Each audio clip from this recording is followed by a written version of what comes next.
5 बच्चियों का रेप भूत भगाने के नाम पर। डर और लालच इंसान से क्या करवा सकता है, उसकी सच्चाई इस घटना से समझिए। यूं तो भारत में अलग अलग टाइप के बाबा हैं। कुछ सिर्फ भिक्षा मांगते हैं, कुछ पूजा पाठ और कथा करते हैं, तो कुछ टीवी और सोशल मीडिया पर मोटिवेशन देते हैं, मार्गदर्शन करते हैं। मगर कुछ ढोंगी बाबाओं ने कई मासूम लोगों की जिंदगियां तबाह की हैं, उन्हें जीवन भर पछताने के लिए मजबूर कर दिया है। साल 2021, शहर पुणे। एक घर हवन के धुएं से भरा हुआ था। हर 5 मिनट बाद धुआं और बढ़ता जा रहा था। एक बाबा ने करीब आधे घंटे तक अकेले हवन करने के बाद घर की सबसे छोटी बच्ची को हवन कुंड के पास बिठा लिया। कुछ देर बाद बाबा अपनी जगह से उठा और बच्ची के पिता से बोला, इस पर प्रेत का साया है, मैं इसे अंदर ले जाकर पूजा करने वाला हूं, क्या आपको कोई दिक्कत? बच्ची के पिता बोले, नहीं बाबा जी। बाबा कमरे में जाता है। कुछ देर बाद कमरे से बच्ची के चीखने की आवाज आती है। घर वालों को लगता है कि भूत शरीर छोड़ रहा है। आधे घंटे बाद बच्ची रोती हुई बाहर आई और परिवार के लोगों ने बाबा के पैर छुए, उसे पैसे देकर के विदा किया। 1.5 महीने बाद बाबा ने ऐसा ही हवन परिवार की दूसरी बच्ची के साथ किया। उसके 1.5 महीने बाद तीसरी बच्ची के साथ। ऐसा 6 महीने तक वो घर की 5 बच्चियों के साथ करता रहा। इन सभी बच्चियों की उम्र 5 साल से 15 साल के बीच थी। 6 महीने बाद बाबा ने एक नई पूजा कराने की बात कही। इसके लिए उन बच्चियों के पिता के बड़े भाई की दूसरी बेटी, जिसकी उम्र तकरीबन 16 साल की थी, उसे 2 दिनों तक अपने घर पर रखा।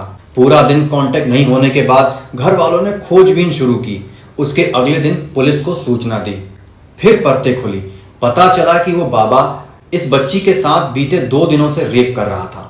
उसके बाद इस बात का भी खुलासा हुआ कि परिवार की बाकी बच्चियों के साथ भी वो यही हरकतें करता था। उस परिवार की मुखिया यानी बच्चियों की दादी का कहना था कि तीनों बेटों को सिर्फ लड़कियां ही थीं।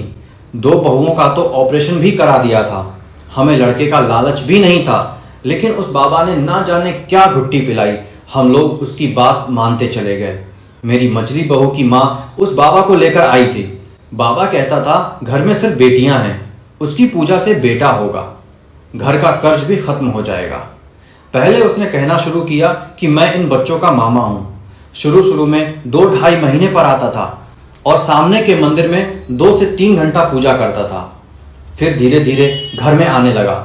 घर आकर उसने कहना शुरू किया कि ऐसा घर मैंने पहले नहीं देखा। छोटे बेटे को किनारे ले जाकर अलग से बातें करता था। उससे कहता था कि तुम्हारे घर के नीचे सोना और पैसा गड़ा है, पूजा करवा लो, वरना परिवार में कोई ना कोई मरता रहेगा। मेरा बेटा उसकी चाल में फंस गया।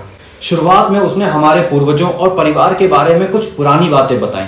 हमें लगा कि इसके पास जरूर कुछ शक्ति है। वो कभी बाहर या कभी घर में आकर पूजा पाठ करके चला जाता था। जब भी आता तो 5,000 रुपए फीस भी लेता था।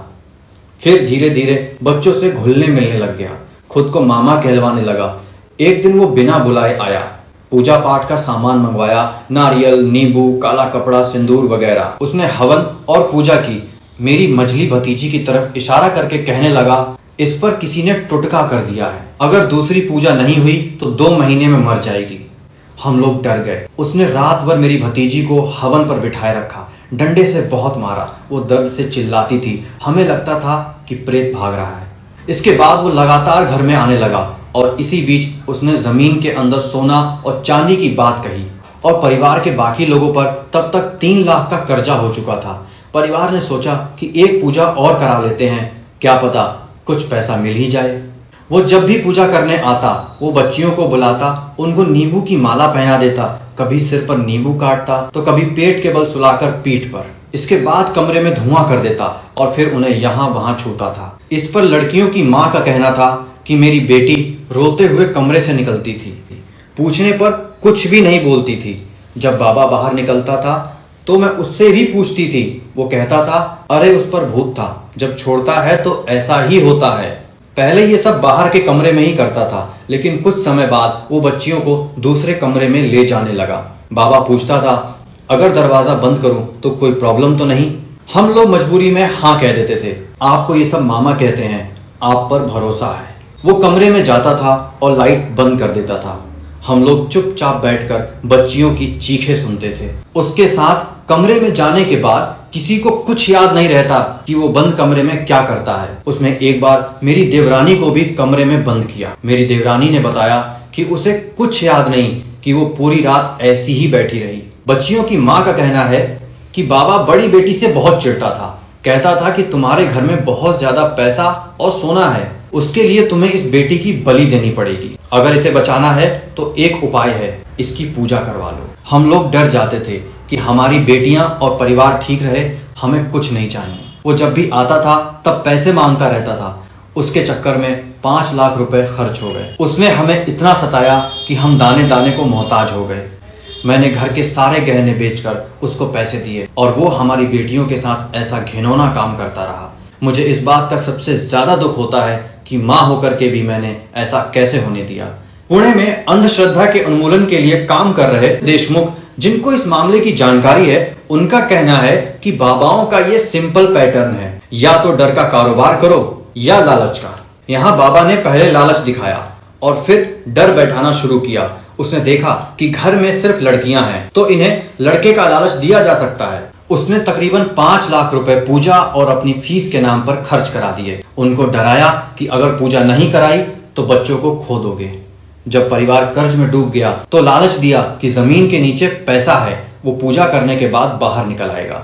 परिवार इस ट्रैप में फंसता चला गया और फिर जो हुआ वो सबके सामने है। मैं आपको बता दूं कि इस मामले में पॉक्सो एक्ट के तहत बाबा पर मुकदमा दर्ज हुआ है और वो अभी जेल में है।